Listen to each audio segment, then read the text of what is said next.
Obviously, some ICE agents raided a business in our city without a warrant.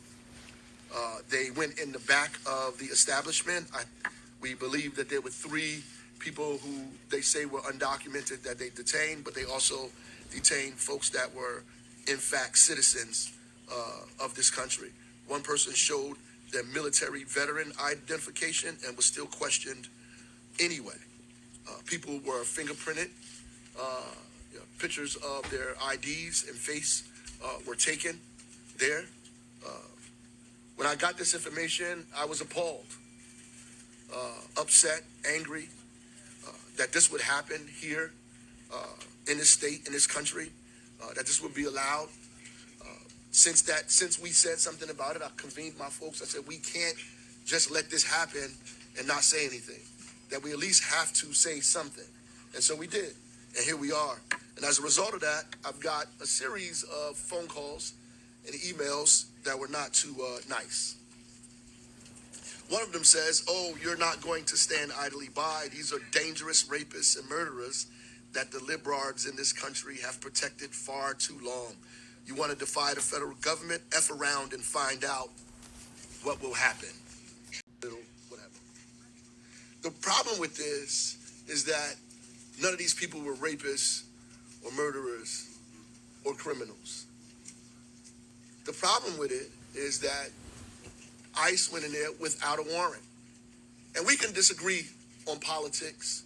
You can disagree with me about the role immigrants play in the economy of our community. You can disagree with me about the fact that most immigrants are not criminals. In fact, they are victims of violence in cities. We can disagree about whether you support mass deportation or not. But what we must agree on is that the thing that separates this country from many other countries around the world is the Constitution of the United States.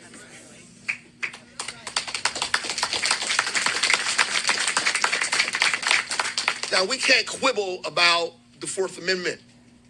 We can't quibble about the 14th Amendment, that everybody has the right to due process, that we should be secure in our person, in our papers, in our property from undue search and seizure. Some smart men came up with this a long time ago, and now it's the constitutional laws that we live by, and nobody has the right to go around those laws, to disregard them. It's a slippery slope when we think it's okay to suspend the Constitution of the United States in order to make a political point or statement.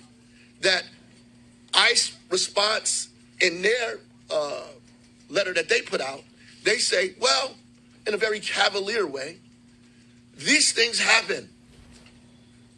There will be some citizens who are going to ask for their ID and their paperwork.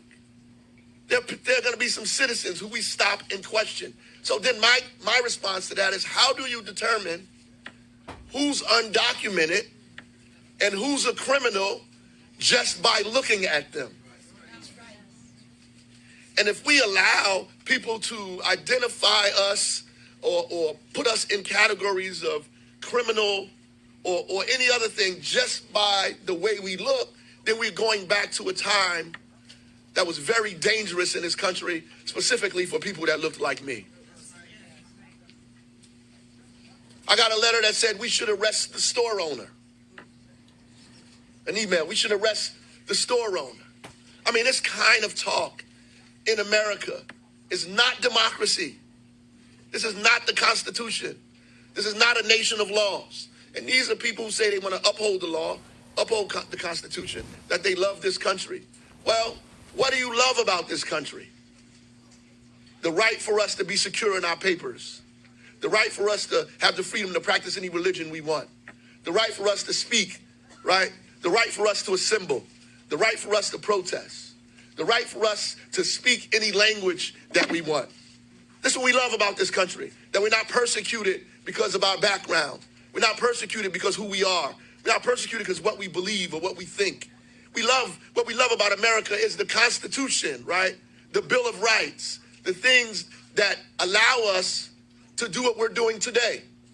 Say that we want to protect folks in our community, our neighbors. and our family members, that we have a right to protect them, and we will protect them. And I don't care if you write 1,000 terrible emails or call me all day, every day.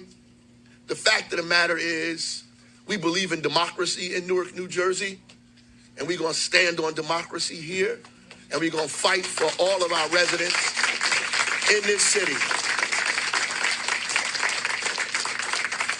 no matter what that looks like for us. So there's a whole host of people that is supposed to speak today. Mayor, we need the Immigrant Trust Act. We can do that in Newark, but the rest of the state needs it. We need the Immigrant Trust Act. Where's Governor Murphy? Where is Governor Murphy? We need the Immigrant Trust Act now. It's the only thing that's going to protect our people from this happening further. I appreciate the passion and the anger, and you should be passionate and angry. Let us get through this press conference and the steps that we need to take further. We will definitely convene and talk about what we need to do outside of us being in this room today. I'm looking for the runner show here.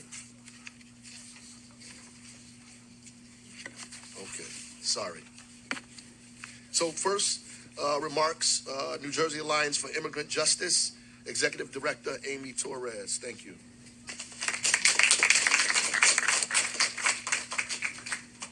I don't know how many people in the room have had the privilege and the pain of having to speak right after Mayor Ras Baraka, but it's not very easy.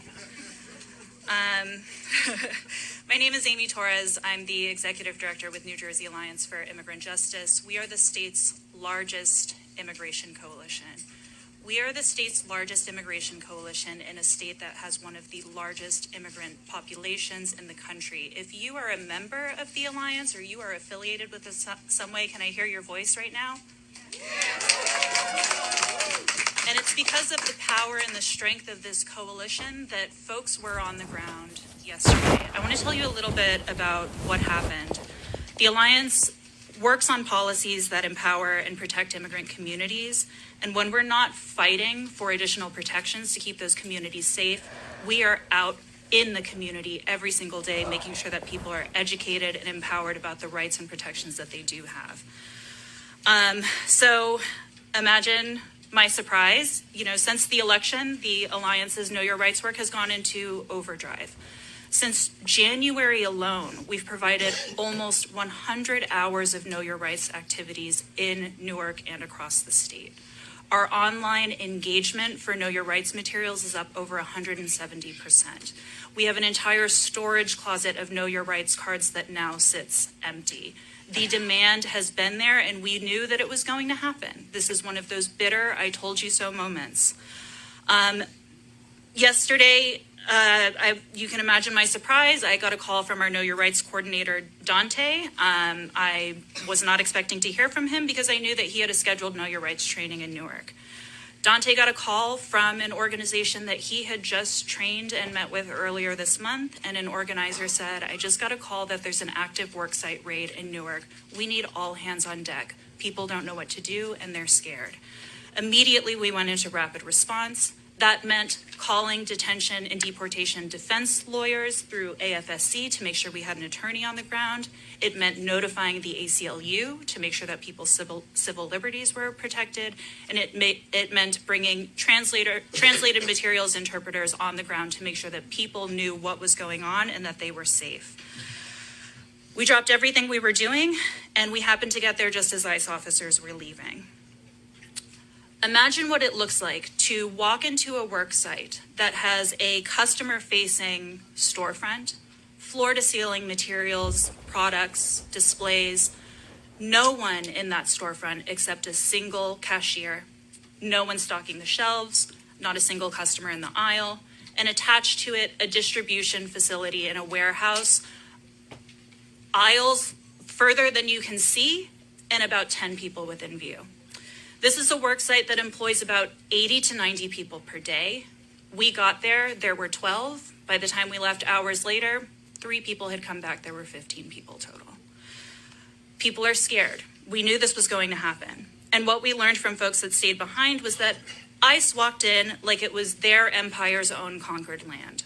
They were heavily armed. There was no prior announcement. They were blocking off entrances and exits. They